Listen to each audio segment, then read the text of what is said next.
आज हम लोग आपकी कक्षा 11 में पाठ है नागमती वियोग वर्णन और इसके रचयिता हैं मलिक मोहम्मद जायसी।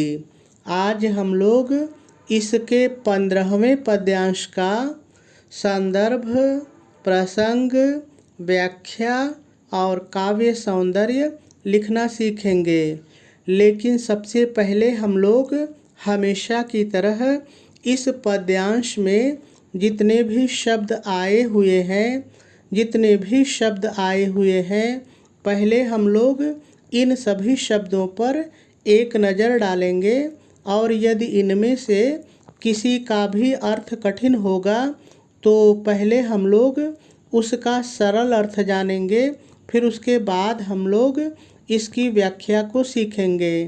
ठीक है, तो चलिए सबसे पहले हम लोग इस पद्यांश में आए हुए सभी शब्दों का सरल अर्थ जान लेते हैं। एक बात और थोड़ा सा मेरी सुन लीजिए।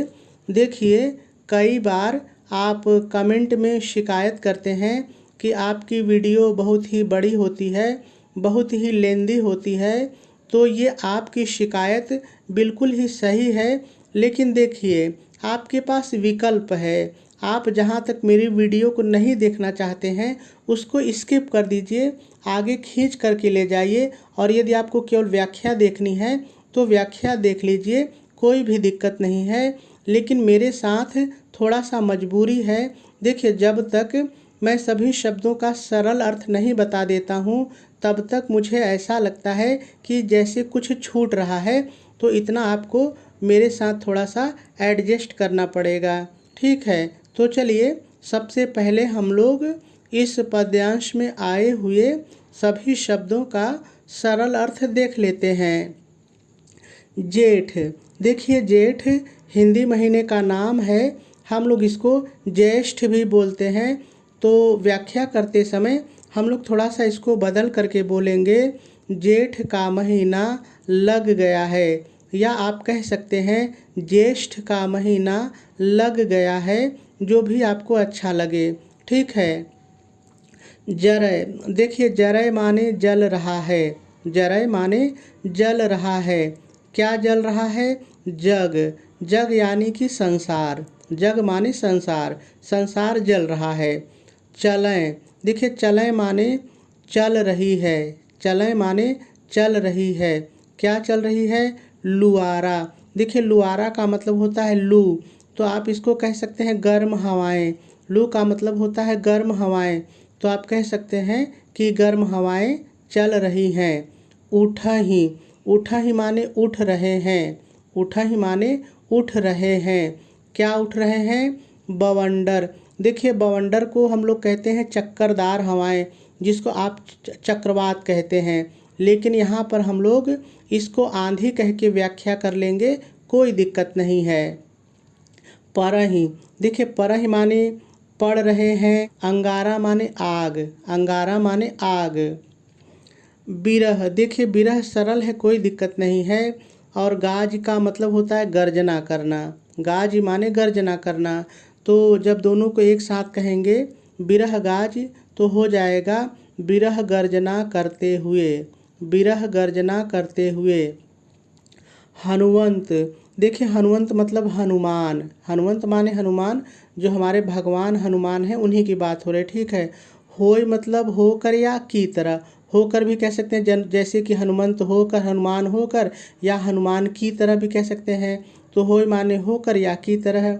जागा, देखिए जागा मतलब जाग गया है या जागृत हो गया है, जागृत हो गया है। लंका दाह, देखिए लंका दाह का मतलब लंका को जलाना, दाह मतलब जलाना, तो लंका को जलाना। अब वाक्य में जैसा बदलना होगा तो हम लोग बदल लेंगे। ठीक है। करय मतलब कर रहा है, करय मतलब कर रहा है। तनु माने शरीर, तनु माने शरीर।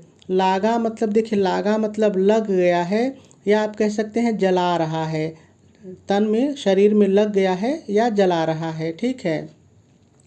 चारिहूँ, देखिए चारिहूँ माने चारों ओर, चारिहूँ माने चारों ओर।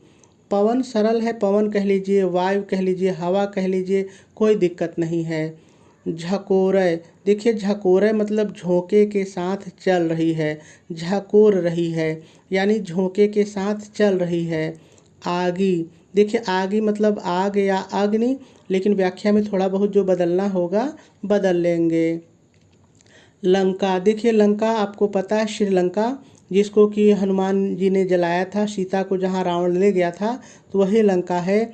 दाह मतलब दाह का मतलब होता है जलाना, दाह मतलब जलाना, तो लंका को जलाकर, ठीक है। पलंका, देखिए पलंका मतलब पलंग, सेज, बिस्तर, कोई एक कह के व्याख्या कर लीजिए, कोई दिक्कत नहीं है।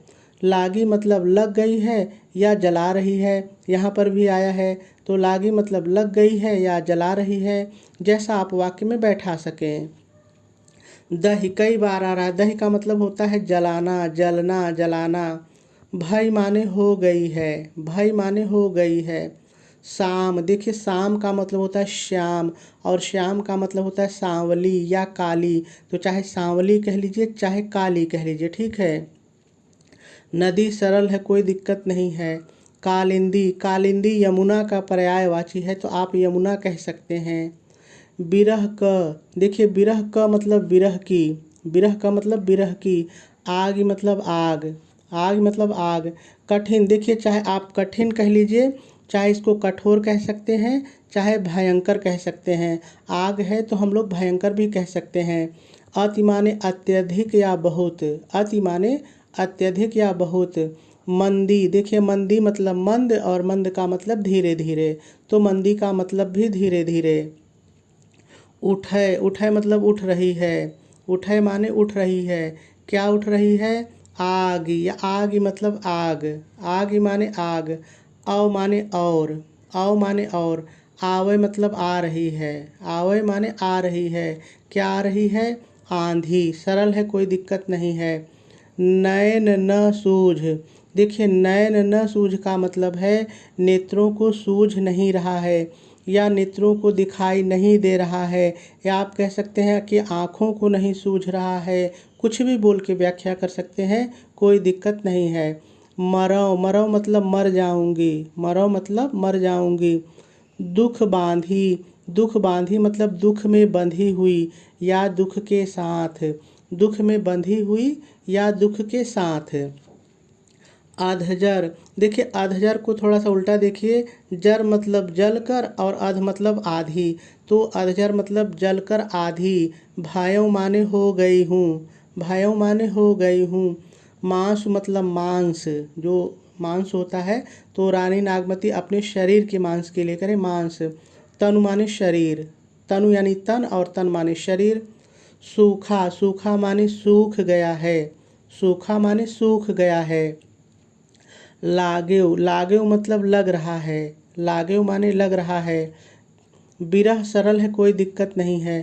काल होई, काल होई मतलब काल होकर, काल, काल मतलब ऐसे रहने दीजिए, होई मतलब होकर, और भूखा सरल है, तो यानी इसको हम लोग कह सकते हैं कि काल भूखा होकर, होई को बाद में ले जाएंगे, काल भूखा होकर, ठीक है। मांसु, मांस, मांसु माने मांस। खाई मतलब खा लिया है। सब मतलब सभी या संपूर्ण, सभी या संपूर्ण, यानी संपूर्ण मांस को खा लिया है। हाड़न, हाड़न मतलब हड्डियों में, हाड़न माने हड्डियों में। लागे मतलब लग गया है, यानी कि खाने लगा है, इसका मतलब यहाँ पर है कि खाने लगा है। अबहु, अबहु माने अब भी या अब तो, जैसा वाक्य में आप बैठा सकें, अब तो, ठीक है। आओ, आओ मतलब आ जाओ, आओ माने आ जाओ। आवत, देखिए आवत सुनी, दोनों को साथ लेते हैं, तो आवत सुनी का मतलब आने की खबर सुनकर। भागे मतलब भाग जाएगा, भागे माने भाग जाएगा। कौन भाग जाएगा, हम लोग व्याख्या में देखेंगे। गिरि, गिरि माने पर्वत या पहाड़, गिरि माने पर्वत या पहाड़। समुद्र, चाहे समुद्र कह लीजिए चाहे सागर कह लीजिए, कोई दिक्कत नहीं है। शशि, शशि यानी कि शशि यानी चंद्रमा, चंद्रमा। मेघ, मेघ माने बादल। रवि माने सूर्य। सही न, सही न मतलब सहन नहीं, सकह मतलब सकते हैं, सह नहीं सकते हैं या सहन नहीं कर सकते हैं। वह आग सरल है, कोई दिक्कत नहीं है, वह सरल है और आग का मतलब आग, ठीक है, आग। मुहम्मद, देखिए मुहम्मद का मतलब यहाँ पर है कवि मलिक मोहम्मद जायसी, मलिक मोहम्मद जायसी। सती, सती मतलब कि जो पतिव्रता होती थी, अपने पति के लिए पूरी तरह से समर्पित होती थी, तो उनको सती कहते हैं। जैसे आपने सती अनसुईया का नाम सुना है, सती सुलोचना का नाम सुना है, तो वो स्त्रियां जो पतिव्रता होती थी उनको सती कहा जाता था, ठीक है। सराहिए मतलब सराहना करनी चाहिए, सराहिए माने सराहना करनी चाहिए। जरय माने जल रही है, जरय माने जल रही है। जो सरल है कोई दिक्कत नहीं, ऐसे ही बोल लेंगे। अस माने इस प्रकार से, अस माने इस प्रकार से। प्यू लाग, चलिए दोनों को साथ लेते हैं। वैसे प्यू माने आपको पता है प्रियतम या पति होता है, तो प्यू लाग का यहाँ पर मतलब है कि अपनी प्रियतम से मिलन की आशा लगी हुई है। प्यू लाग, लाग मतलब मिलन की, मिलने की आशा लगी हुई है, ठीक है।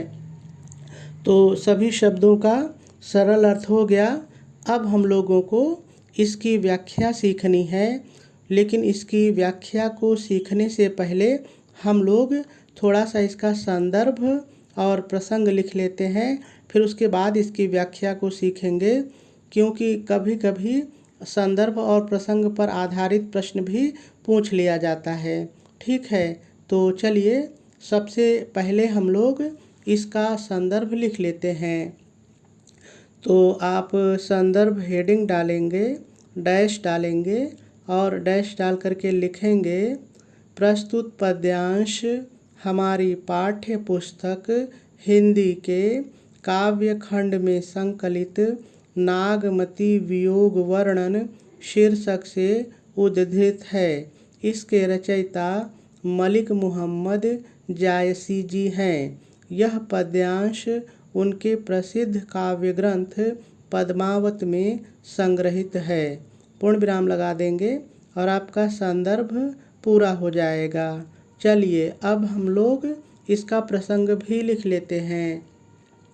तो आप प्रसंग हेडिंग डालेंगे, डैश डालेंगे और डैश डाल करके लिखेंगे प्रस्तुत पद्यांश में कवि जायसी जी ने ज्येष्ठ माह के आगमन पर रानी नागमती की विरह दशा का बहुत ही मनोहारी वर्णन किया है।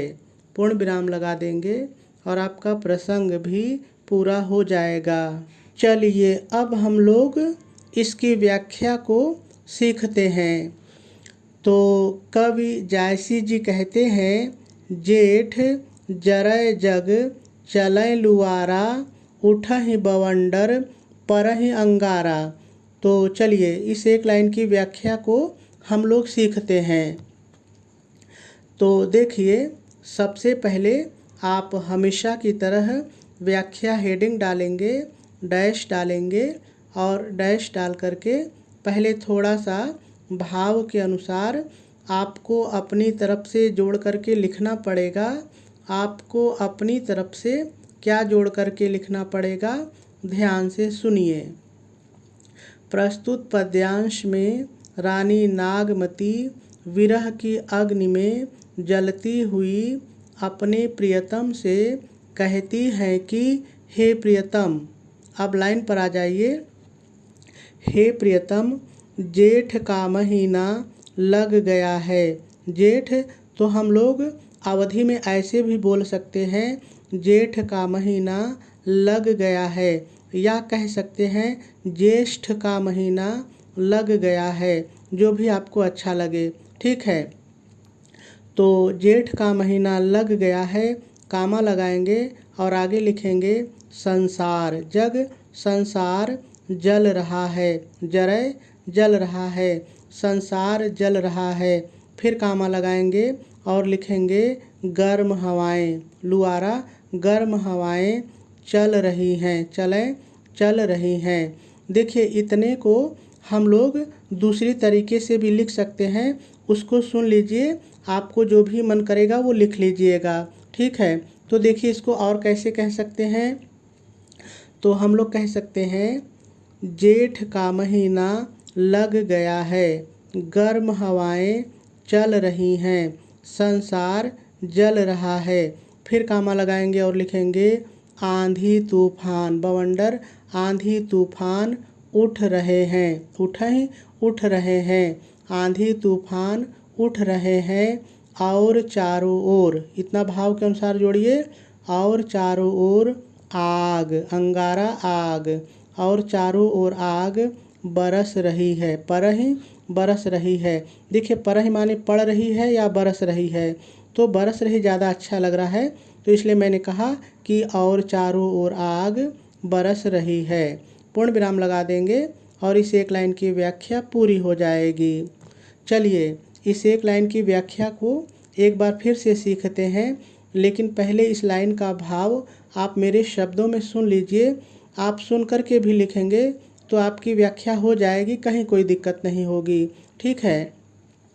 तो देखिए इस लाइन में रानी नागमती अपने प्रियतम रत्नसेन को संबोधित करती हुई कहती हैं कि हे प्रियतम, आपको मुझे छोड़ करके गए हुए कई महीने बीत गए हैं। वो कहती हैं कि पूरी ठंडी बीत गई, पूरी बरसात बीत गई और अब गर्मी आ गई है, जेठ का महीना लग गया है, चारों तरफ गर्म हवाएं चल रही हैं और ऐसा लगता है कि ये संसार जल रहा है। कहती हैं कि चारों ओर आंधी तूफान उठ रहे हैं और आग बरस रही है। यानी उनके कहने का तात्पर्य है कि हे प्रियतम, एक तो गर्मी के महीने में गर्मी पड़ रही है और दूसरा जो आपका विरह है वो मुझे जला रहा है। इस तरह से जो मेरा कष्ट है, जो मेरी तकलीफ़ है, वो बहुत अधिक बढ़ गई है। भाव यही है, लेकिन लाइन कितना कहती है, चलिए एक बार हम लोग फिर से देख लेते हैं। तो देखिए मैंने कहा कि सबसे पहले आप व्याख्या हेडिंग डालेंगे, डैश डालेंगे और डैश डाल करके पहले थोड़ा सा भाव के अनुसार अपनी तरफ से जोड़ करके लिख लेंगे। क्या लिखेंगे, चलिए एक बार फिर से सुन लेते हैं। तो देखिए आप व्याख्या हेडिंग डालेंगे, डैश डालेंगे और डैश डाल करके लिखेंगे प्रस्तुत पद्यांश में रानी नागमती विरह की अग्नि में जलती हुई अपने प्रियतम से कहती है कि हे प्रियतम, अब लाइन पर आ जाइए।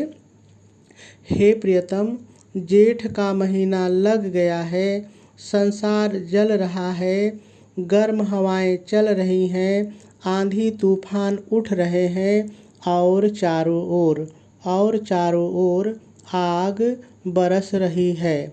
पूर्ण विराम लगा देंगे और इस एक लाइन की व्याख्या पूरी हो जाएगी। चलिए आगे देखते हैं। अब आगे कवि नागमती के शब्दों में कहते हैं बिरह गाज हनुवंत होई जागा, लंका दाह करे तनु लागा। अब रानी नागमती कहती हैं कि हे प्रियतम यह विरह, हे प्रियतम यह विरह गर्जना करते हुए, गाज गर्जना करते हुए, हे प्रियतम यह विरह गर्जना करते हुए हनुमान की तरह, होय माने की तरह, हनुमंत मतलब हनुमान, हनुमान की तरह जागृत होकर, जागा जागृत होकर, हनुमान की तरह जागृत होकर मेरे शरीर को उसी तरह से जला रहा है। लागा मतलब जला रहा है, उसी तरह से जला रहा है जिस तरह से हनुमान ने लंका को जलाया था। दाह करे लंका को जलाया था, जिस तरह से हनुमान ने लंका को जलाया था। पूर्ण विराम लगा देंगे और इस एक लाइन की व्याख्या भी पूरी हो जाएगी। चलिए इस एक लाइन की व्याख्या को एक बार फिर से सीखते हैं, लेकिन पहले इसका भाव ज़रा सा आप मेरे शब्दों में सुन लीजिए। देखिए यहाँ पर इस लाइन में कवि ने कितनी अच्छी बात लिखी है, हिंदू धर्म की उनको कितनी जानकारी है। देखिए वो कहते हैं नागमती के शब्दों में कि नागमती कहती हैं कि हे प्रियतम, आपका विरह हनुमान की तरह गर्जना करते हुए जाग गया है, यानी मेरा विरह बहुत अधिक बढ़ गया है और वो मेरे शरीर को उसी तरह से जला रहा है, उसी तरह से मेरे शरीर में लगा हुआ है जिस तरह से हनुमान ने लंका को जलाया था। भाव भी यही है, व्याख्या भी यही है, लेकिन लाइन कैसे कहती है, चलिए हम लोग एक बार फिर से देख लेते हैं। तो रानी नागमती कहती हैं कि हे प्रियतम, यह विरह गर्जना करते हुए हनुमान की तरह जागृत होकर मेरे शरीर को उसी तरह से जला रहा है, उसी तरह से जला रहा है जिस तरह से हनुमान ने लंका को जलाया था। पूर्ण विराम लगा देंगे और इस एक लाइन की व्याख्या पूरी हो जाएगी। चलिए अगली लाइन पर चलते हैं। अब अगली लाइन कहती है, चारिहु पवन झकोरे आगी, लंका दाहि पलंका लागी। अब रानी नागमती कहती हैं कि चारों ओर वायु, पवन वायु, चारों ओर वायु झकोरे के साथ, झकोरे के साथ, हम लोग कहेंगे झकोरे के साथ, चारों ओर वायु झकोरे के साथ आग को फैला रही है। आगे तो हम लोग कहेंगे आग को फैला रही है। और वह आग, इतना भाव के अनुसार जोड़ लीजिए, और वह आग लंका को जलाते हुए, लंका दाह माने जलाना, और वह आग लंका को जलाते हुए मेरे पलंग में, पलंग में, मेरी सेज में, मेरे बिस्तर में, कोई एक बोल लीजिए, मेरे पलंग में लग गई है, लग गई है। पूर्ण विराम लगा देंगे और इस एक लाइन की व्याख्या भी पूरी हो जाएगी। चलिए इस एक लाइन की व्याख्या को एक बार फिर से सीखते हैं, लेकिन इसकी व्याख्या पहले मेरे शब्दों में सुन लीजिए। देखिए अब रानी नागमती ये कह रही हैं अपनी प्रियतम रत्नसेन से कि हे प्रियतम, चारों ओर जो वायु है जेठ के महीने में झकोरे के साथ चल रही है और जो आग है उसको फैलाती जा रही है। देखिए कहीं आग लगी हो और जब हवा चलती है तो आग उड़ के दूर तक चली जाती है। तो कह रहे हैं कि झोंके के साथ जो वायु बढ़ रही है वो आग को फैला रही है, और वो आग अब लंका को जलाने के बाद हवा बहने के कारण मेरी सेज तक पहुंच गई है, मेरी बिस्तर तक पहुंच गई है और मेरे बिस्तर को जलाने लगी है। आशय यह है कि रानी का जो विरह है वो गर्मी में जेठ के महीने में और अधिक बढ़ गया है। ठीक है, लेकिन लाइन क्या कहती है, चलिए हम लोग एक बार फिर से देख लेते हैं। तो रानी नागमती कहती हैं, चारों ओर वायु झोंके के साथ बह रही है जो आग को बढ़ा रही है, और यह आग लंका को जलाने के बाद मेरे पलंग में लग गई है। आप ऐसे भी बोल सकते हैं। पूर्ण विराम लगा देंगे और इस लाइन की व्याख्या पूरी हो जाएगी। चलिए आगे देखते हैं। अब आगे कवि क्या कहते हैं, दहि भई शाम नदी कालिंदी, बिरह क आग कठिन अति मंदी। अब रानी नागमती कहती हैं कि कालिंदी नदी भी, कालिंदी यमुना कर लीजिए, यमुना नदी भी जल करके, दही जल करके काली हो गई है। भाई माने हो गई है, शाम माने सांवली या काली। चलिए एक बार फिर से देखिए हम लोग थोड़ा सा इसको बदल के भी बोल सकते हैं कि यमुना नदी भी विरह की आग में जलकर, ऐसे बोल सकते हैं, विरह की आग में जलकर काली हो गई है।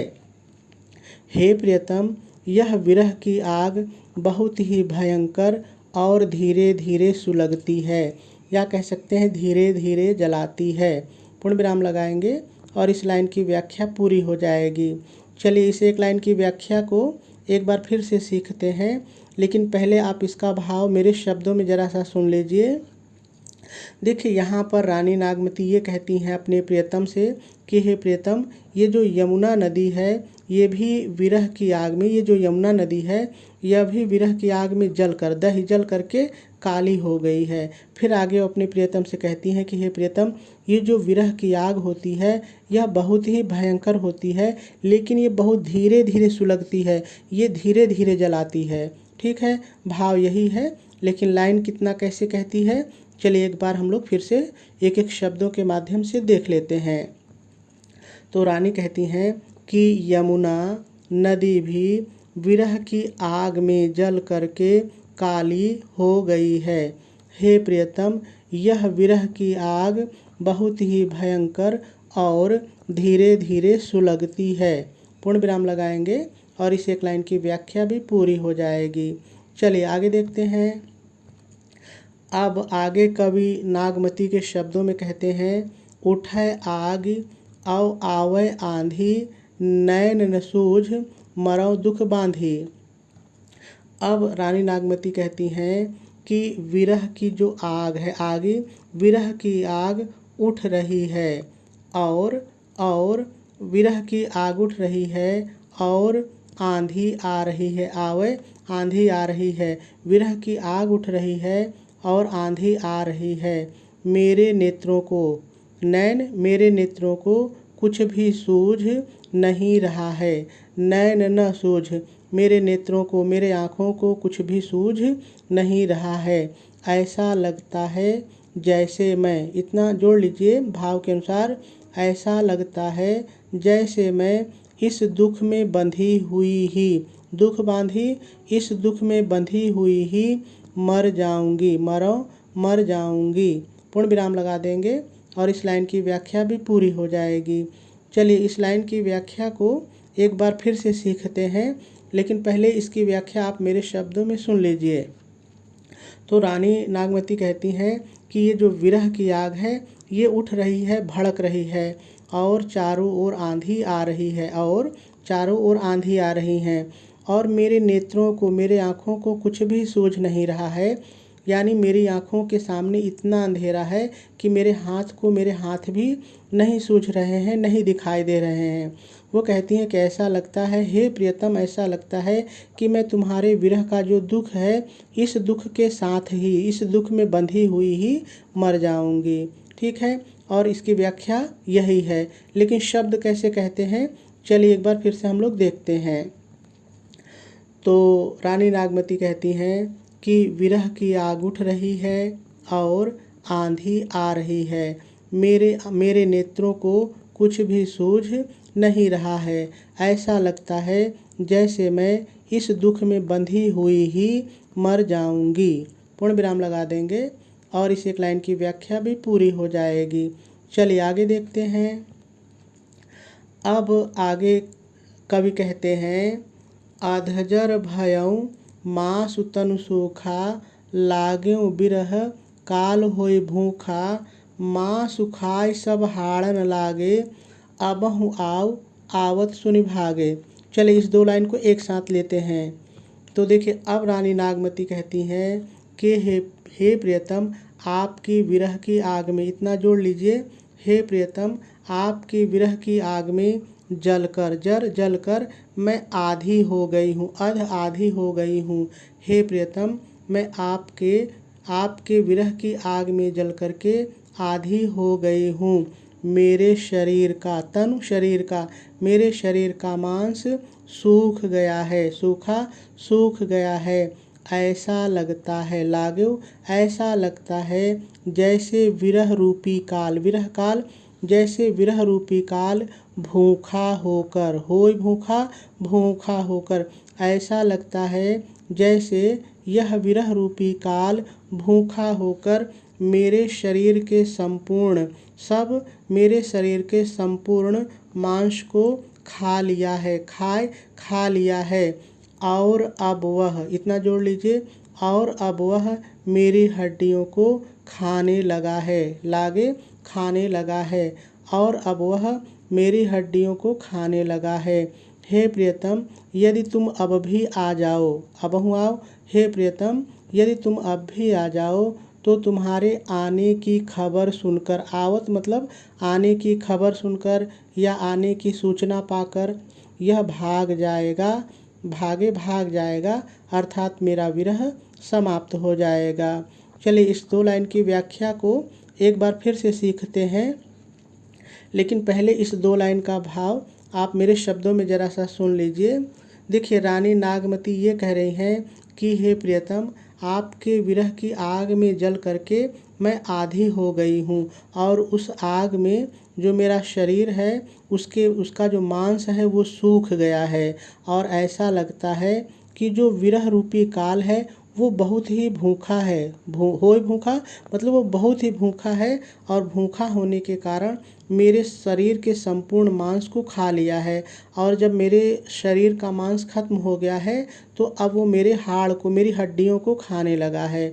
हे प्रियतम, यदि तुम अब भी आ जाओ तो आपके आने की खबर को सुन करके जो मेरा विरह है वो भाग जाएगा, अर्थात मेरा विरह समाप्त हो जाएगा।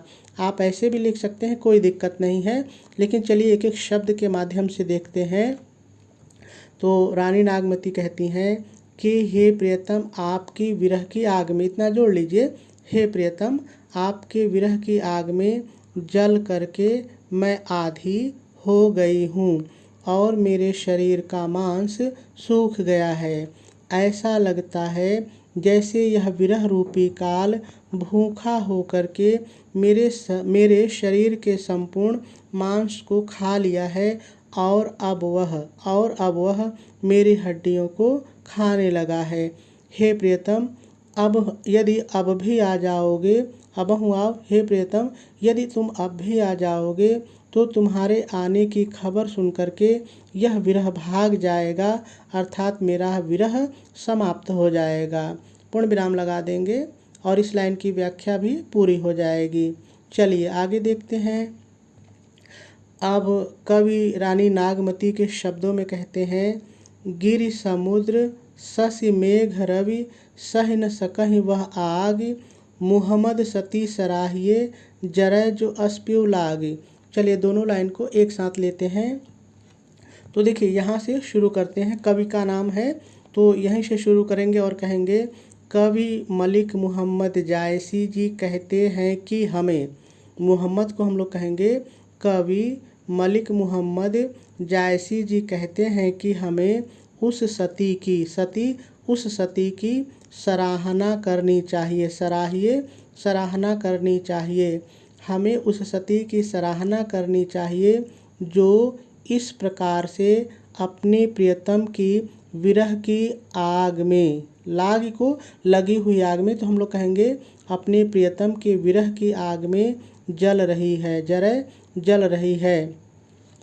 और वह जिस आग में जल रही है, इतना भाव के अनुसार जोड़िए, और वह जिस आग में जल रही है। अब लाइन पर आ जाइए, उस आग को, उस या वह भी कह सकते हैं, वह आग ही कह लीजिए। वह जिस विरह में जल रही है, जिस विरह की आग में जल रही है, वह आग पर्वत, गिरि पर्वत, समुद्र या सागर कह सकते हैं, पर्वत, कामा है तो कामा लगाते जाएंगे, ठीक है, पर्वत, सागर, चंद्रमा, बादल और सूर्य भी, रवि और सूर्य भी सहन नहीं कर सकते हैं। पूर्ण विराम लगा देंगे और दोनों लाइन की व्याख्या भी पूरी हो जाएगी।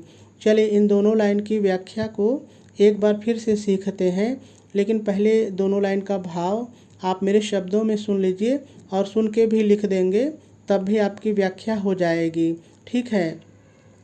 तो देखिए इन दोनों लाइन में कवि ये कह रहे हैं कि मलिक मोहम्मद जायसी जी कह रहे हैं कि हमें उस सती की सराहना करनी चाहिए, बड़ाई करनी चाहिए, जो इस प्रकार से अपने प्रियतम के विरह की आग में, विरह की लगी हुई आग में जल रही है। कहते हैं और वह जिस आग में जल रही है, जिस विरह की आग में जल रही है, वह आग पर्वत, सागर, चंद्रमा, बादल और सूर्य भी सहन नहीं कर सकते हैं। पूर्ण विराम लगा देंगे और ऐसे भी व्याख्या लिख देंगे तो पूरी हो जाएगी। लेकिन चलिए शब्दों के माध्यम से फिर से हम लोग देख लेते हैं। तो देखिए मैंने कहा था यहाँ से शुरू करिएगा और कहेंगे, कवि मलिक मोहम्मद जायसी जी कहते हैं कि हमें उस सती की सराहना करनी चाहिए जो इस प्रकार से अपने प्रियतम के विरह की लगी हुई आग में जल रही है। और वह जिस आग में जल रही है, वह आग पर्वत, सागर, चंद्रमा, बादल और सूर्य भी सहन नहीं कर सकते हैं। पूर्ण विराम लगा देंगे और दोनों लाइन की दोहे की व्याख्या भी पूरी हो जाएगी। चलिए अब हम लोग थोड़ा सा काव्य सौंदर्य भी देख लेते हैं। तो देखिए यदि रस की बात करें तो इसमें वियोग श्रृंगार रस है। यदि छंद देखा जाए तो ये 2 छंदों से मिलके बना है। चौपाई जो ऊपर की काले रंग की 7 लाइन थी चौपाई, और नीचे की 2 लाइन दोहा है, ठीक है। अलंकार देखा जाए तो मुख्य रूप से उपमा, रूपक, अनुप्रास और अतिशयोक्ति है। भाषा इसकी अवधि है और शैली इसकी मसनवी समन्वित गेय प्रबंधात्मक है। गुण इसमें प्रसाद और माधुर्य दोनों है और शब्द शक्ति भी इसमें लक्षणा और व्यंजना दोनों है।